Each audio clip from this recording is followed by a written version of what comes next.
Hello everybody, welcome to my YouTube channel.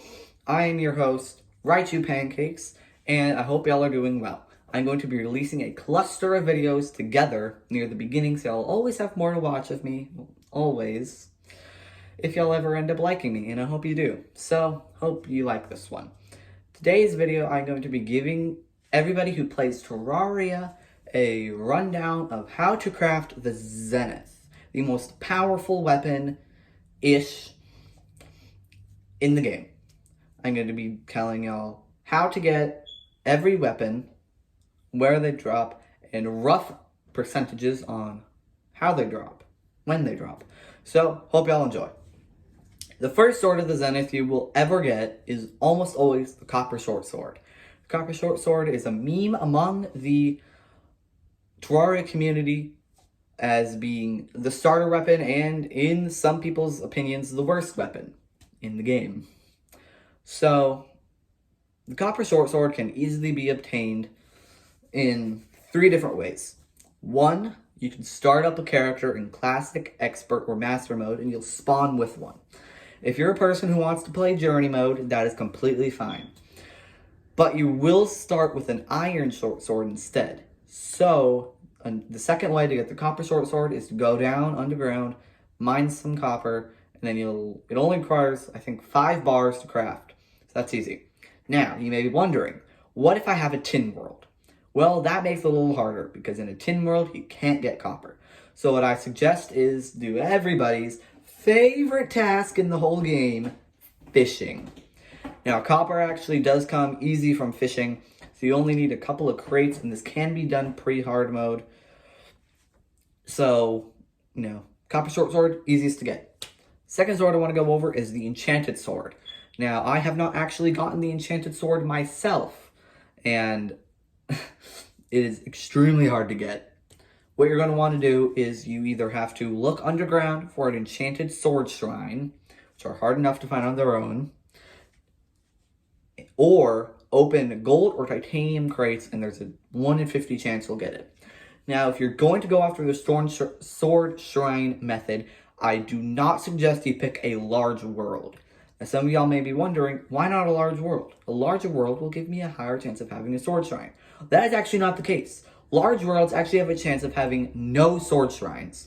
So, if you're going to go after the Zenith, try a smaller world or just do fishing. Fishing is easy after you've beaten Moonlord. So, it's always easy to do. The third sword is Star Fury.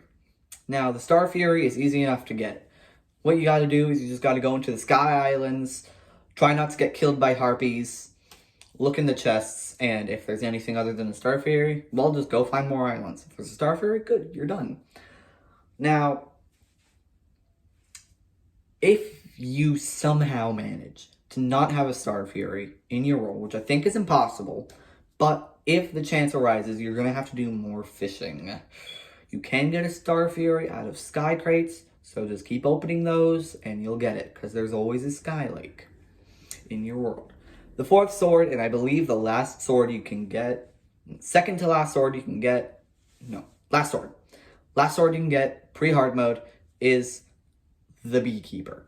Now, the Beekeeper is the first sword that you get from a boss, and it is dropped by the boss Queen Bee.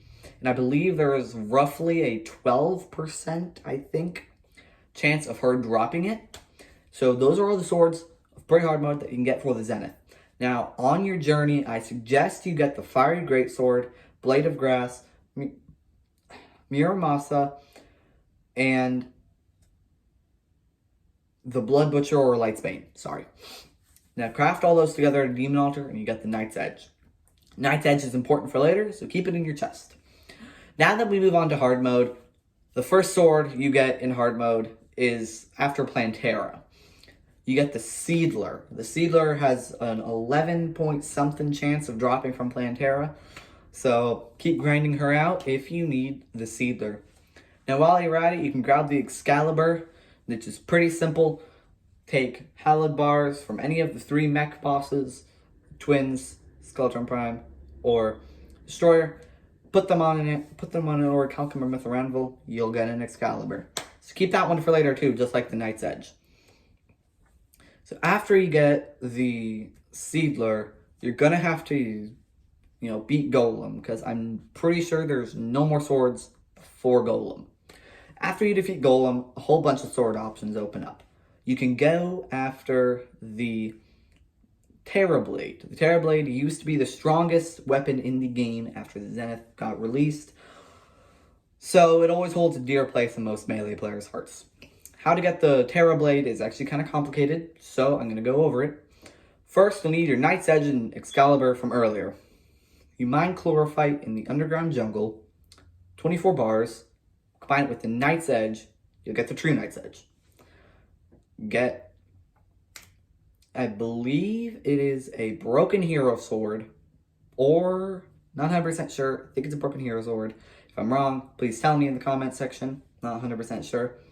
Broken Hero Sword from the Solar Eclipse, plus your Excalibur, true Excalibur. You're going to want one more Broken Hero Sword, combine the true Excalibur, the true Knight's Edge, and then add the Broken Hero Sword, you get the Terrablade. Bam. There are two more swords, pre-Moonlord. Yeah, two more swords, pre-Moonlord. There is the Influx Waver, which is dropped from the Martian Saucer, from the Martian Madness event. I think it has somewhere of a 15%, 11% chance of dropping from the Martian Saucer. So just keep hoping you don't get the laser machine gun and Xeno staff, and you'll be on your way. Second to last pre-Moonlord sword is the Horseman's Blade. The Horseman's Blade is dropped from the Pumpkin during the Pumpkin Moon. So you're going to want to grind out some pumpkins, keep some hollow bars, and some silk, and then you can craft the Pumpkin Moon medallion. Throw it on up during the nighttime and hope the pumpkin spawns and you're able to kill it before the nighttime is over. Hope it doesn't drop a candy corn rifle, and hope it drops the Horseman's Blade, and you got yourself the sword. There are two more swords of the Zenith. Both of them are dropped from the Moonlord. So you're going to have to get through the Lunatic Cultist and the Pillars and Moonlord with just these swords. Last two swords are arguably my favorite swords of the Zenith. There is the Star Wrath, which is basically a beefed up version of the Star Fury. It drops even more stars on the ground. It is super fun to use, but it is also super loud. So turn down your volume when you're going to use this weapon. The last sword of the Zenith is the Meowmere, which is, I think, the loudest weapon in Terraria, actually. So you're also going to want to turn down your volume for this one. The Meowmere and Star Wrath both have around a 12%, 10% chance of dropping from the Moonlord. After you have all of these swords, throw them on an orichalcum or mithril anvil, and you'll officially get the Infinity +1 sword achievement, crafting the Zenith. I hope you all enjoyed the video. This one is longer than the others, so more of me to watch, I guess. So that's going to be it. Hope y'all have a great day, and I'll see you in the next one.